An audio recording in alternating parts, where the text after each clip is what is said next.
Uh-huh. What was that, Goo-Goo? Come on. Yes. There you are, Daddy chasing you. Whiz, whiz. Whiz, whiz. Daddy. Yes, darling. Daddy. Beautiful flowers.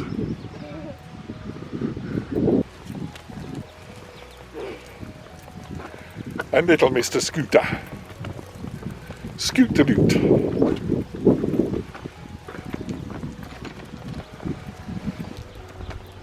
Even if we can do like that to the front in the porch, Daddy. Isn't it? Oh, like that? Something like that. It's an idea. Well, it would be nice if it's concrete.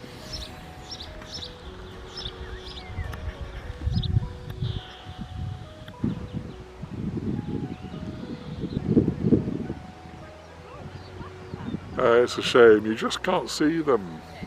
But they're beautiful little birds flying. And they're picking insects off the near the top of the water. Anyway, time to start walking back. The sun behind us.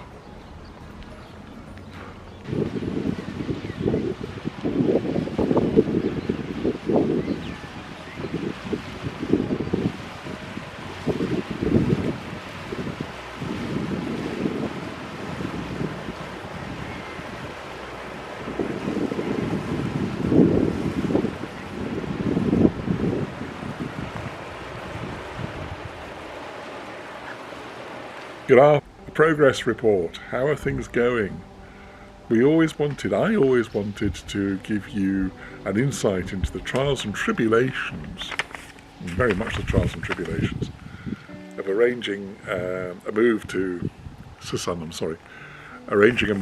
Cebu for our family. And we've kept you up to date with things as they have gone along, but not for the last week. And the last week has been really quite adventurous. Mr. Vlogger, Yes, darling girl. how about if I'll just go? Because Ron might sleep until 6. Yeah, go on then, off you go. Yeah. Yeah. I will pick. Party time for the missus. Not really party. I'll pick up one of my colleagues, Isha. Yeah, I think that's what I'm going to do. you can get the car to drive, okay? Is in a difficult situation. Well, I don't think so, but it's parked forwards in front of the house rather than the side. If you can, when you get chance, 30 minutes. I want to go till 30 minutes. Because it All gives right. me time. All right. As I was saying, things have happened. And not all to the good, but maybe they are very, very good things to have happened. We will start off with the sale of the house. That's fallen through. But our buyer, when they first offered, they seemed very keen. They offered the asking price, and then a few days later they came along and said, we haven't got the money we really wanted for our house. Will you take £2,000 less? Well, yeah, okay. If it makes you feel more comfortable, we'll do that. Let's get on with it. Oh, we're very keen to get on with it. So then they have a surveyor come. They'd obviously bought the more expensive house by a survey, so I was anticipating something like what happened next, which was, oh John, there's £4,000 worth of stuff that needs doing on the house. Would you meet us halfway with the expenses? So I said, come on then, what is it that needs doing? Well, there is what was a common building material, an asbestos style roof on the garage. This stuff is not dangerous per se, it's dangerous when you move it. One of their relatives died of asbestosis, so they really don't want asbestos on the garage, and it's going to cost £2,000 to take it off. Well, in their view, it must be done. It's not a requirement. If you leave it alone, it's safe, until such time as you move it. So I was a bit and I then said, well, okay, we'll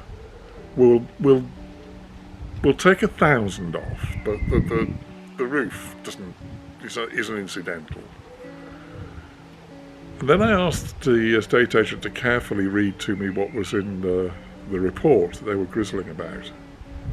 And having had a look again this morning, the works that need doing, at absolute most, would be 800 quid. And some of it, I'm really not sure it's relevant. It was all about the surveyor trying to justify their fee. So I said to them, if you insist on this additional reduction, then the appliances, which we had told you we would leave, because your appliances in your house are built in, so we'll include them, that'll make life easier for you. I said we're going to dispose of the appliances, they're not going to be included in the sale. Now I know that'll cost them over £1,000. I know that is not something they would want to do. But what did they do Monday morning? We've fallen out of love with the house. We've driven around the area and we're not so sure we really like it. I tell you, they live 1.5 miles from here. They live 1.5 miles away. They know this area. So I was going to get an aerosol, and I was going to write on it, no bull, anti-bullshit spray. But it's a real required here. So, to be honest, cheers. I'm glad to see the back of you. Isn't that terrible and rude of me? So that's the news on the house. We are not that upset. And seriously, I wasn't enjoying dealing with these people very much at this stage. And the sale of the house is not absolutely crucial to our plans. It's not crucial to our plans. I'll put it this way, the loss of the sale of the house is not going to totally screw us up. And in fact, it leaves us the option of hanging on to the house. So we've got that asset here in the UK. If things don't go well health-wise in the Philippines, or something else happens that causes us to decide we need to come back, then we can do. I didn't ever really want to have that option. But I was increasingly aware that Risa would like it. Oh, excuse me. And the next element, well, we have bought tickets to fly, and we booked to fly into Cebu. And I mentioned that in an earlier recording, and I can't remember. It's Etihad Airways we're going to fly with. So we'll go Birmingham to Dubai, and then Dubai to Cebu. And we're not clear yet, at the beginning of August, whether we will have to go into quarantine at the airport immediately. Risa's family have an outbreak of COVID very close to them. So they're suggesting that we don't go as quickly as that. What we have decided is no, we do want to do that. And we will try to fly into Cebu and immediately straight out again to Osamis in Mindanao, and join the family in Mindanao until such time as we can go to Cebu. The other complication in Cebu is we can't pay for the house. We're really, really thrilled to have an agreement to buy this house, and we can't pay for it. That actually that's not a financial issue. Touch wood. Whoa, touch wood, touch wood, touch wood. Physically, DJ cannot get to a bank or a solicitor and meet the vendor who physically cannot get to such a place, nor can the person who's the intermediary for us, the property professional. Rena. And we've no idea when lockdown will be relieved in such a way that will allow them to be able to get together and actually physically pay for the property. But as soon as we do that, we'll have title and we'll be able to get things rolling on preparing the house. The worrisome thing is that must happen before the beginning of August, because otherwise we've got nowhere to send our furniture, and we've booked the dispatch of the furniture and possessions for the 31st of July. So that's that one. Yee-hee. How would you like to talk about dealing with virgins? Sounds very naughty, doesn't it? I was getting so frustrated today that I could not get rid of a virgin. I'm referring to Virgin Media. I was going round and round and round their website. It's very, very easy to add to your package. You can have faster broadband up to a technical limit. You can have more programs, more channels, up to 200 odd channels. That's easy to do. To tell them that you want to terminate the contract?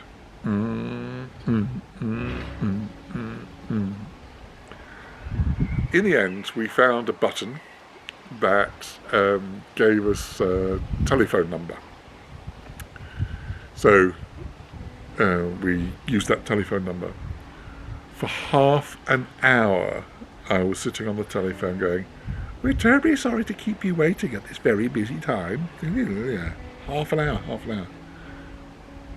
And then we ended up talking to a girl in the Philippines, judging by her accent, who didn't seem to be able to understand me. No, we're not moving house. We want to terminate the agreement. We want to terminate the contract because we're moving to the Philippines. Oh. And then she'd disappear offline. And we were sitting with a dead telephone. That must have gone on for at least 20 minutes on and off. Because we had people here, and I needed to talk to them, Risa was talking to her. And she was going, "Oh, you're coming to live in the Philippines? Oh, that's... Now, who's going to come into your house? Would they like to have Virgin services?" No. Can we please terminate the contract? Well, anyway, after another 10 minutes with me on the telephone, after our guests left, they said, "All right, that's all done. Your contract's terminated from the 3rd of August.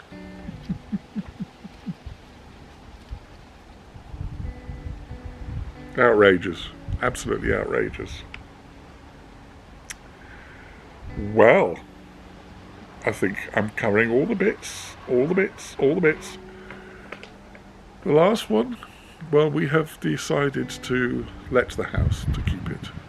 So we are busily trying to get all the documents together to enable us to let it. That's all there is to say, really. You think when you do that, though, you see what the rentals are, and you think, "Oh, that'll be nice.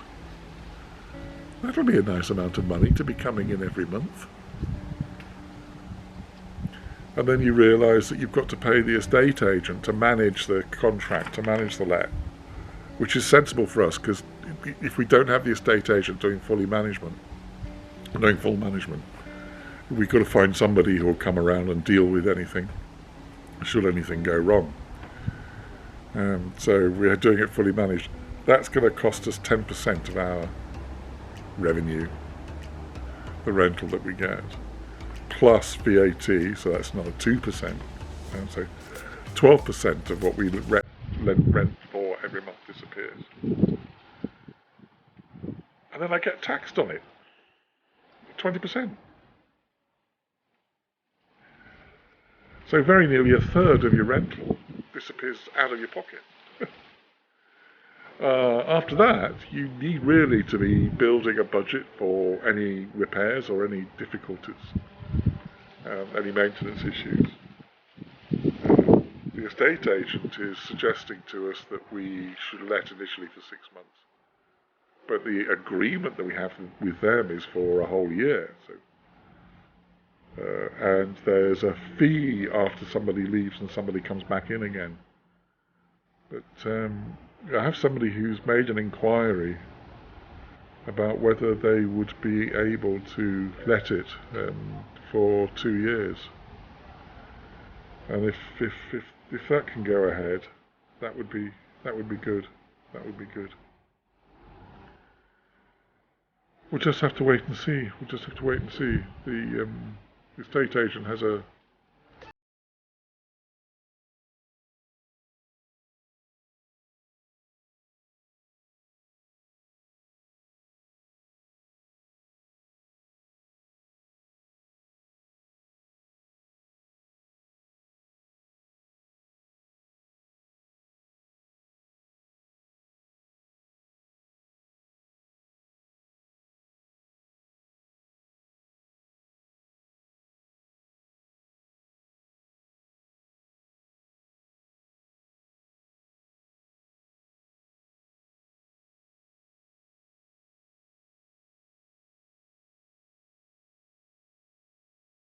nice drop of Italian.